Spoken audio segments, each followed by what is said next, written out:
இப்போ தான் நான் ரெடி ஆகிட்டு உட்காந்துட்ருக்கேன். போகணும். ஆனால் இங்கே கிளைமேட்டே சரியில்லைங்க.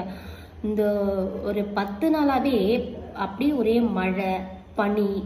அப்படி என்ன ஆகுதுன்னா நம்ம அந்த கிளைமேட் நமக்கு சுத்தமாக செட் ஆக மாட்டேங்குது. ஒரே சளி பிடிச்சிக்கிச்சு, ஃபீவர் வேறு, ஒரே தலைபாரம். இப்போ சாமி இன்னும் மார்கழியே பிறக்கல, அதுங்காட்டியுமே இந்த அளவுக்கு கிளைமேட்டு நம்ம ரொம்ப பாடாப்படுத்துது. எனக்குமே இன்னமும் உடம்பு செட்டே ஆகலை. ஏன்னா எனக்கு 10 நாளாகவே ஒரு மாதிரியாகவே இருக்குது. சளி பிடிச்சிக்கிட்டு, தலை பாரமாக இருந்துக்கிட்டு, ஃபீவர் இப்போ ஓரளவுக்கு ஓகே தான் இருக்குது. காலையில் எழுந்திரிச்சு எல்லா வேலையும் முடிச்சுட்டு கடையை போய் ஓப்பன் பண்ணுறதுங்காட்டியுமே எனக்கு ஒரு மாதிரி தலைவலி எடுத்துக்குது. ஏன்னா கிளைமேட்டு சரியில்லை. கிளைமேட் ஓரளவுக்கு நமக்கு நல்லா இருந்தால் தான் நம்மளோட உடம்பும் நல்லாயிருக்கும். சரி, இன்றைக்கி போயிட்டு என்ன செய்யலாம் அப்படின்ட்டு பார்த்திங்கன்னா, காலைல டிஃபன் செஞ்சுட்டேன். சரி, மத்தியானமாக நான் மீன் வாங்கி செய்யலாம் அப்படின்ட்டு உட்காந்துட்ருக்கேன்.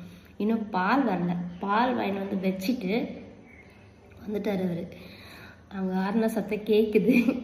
பால் வாங்கி வச்சுட்டு நான் போய் மீன் மார்க்கெட்டுக்கு போயிட்டு நம்ம மீன் வாங்கி இன்றைக்கி எப்படி சமைக்கலான்றதை நம்ம பார்க்கலாம். ஓகே,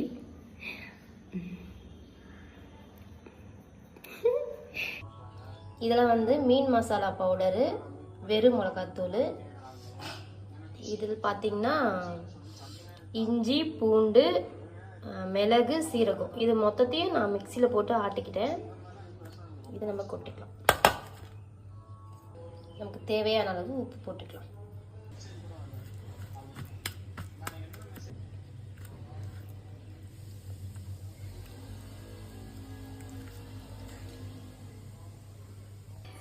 ரெடி ஆயிடுச்சு. இது ஒரு 1 மணி நேரம் 2 மணி நேரம் ஊறட்டும். மீன் 2 மணி நேரம் ஊறிடுச்சு.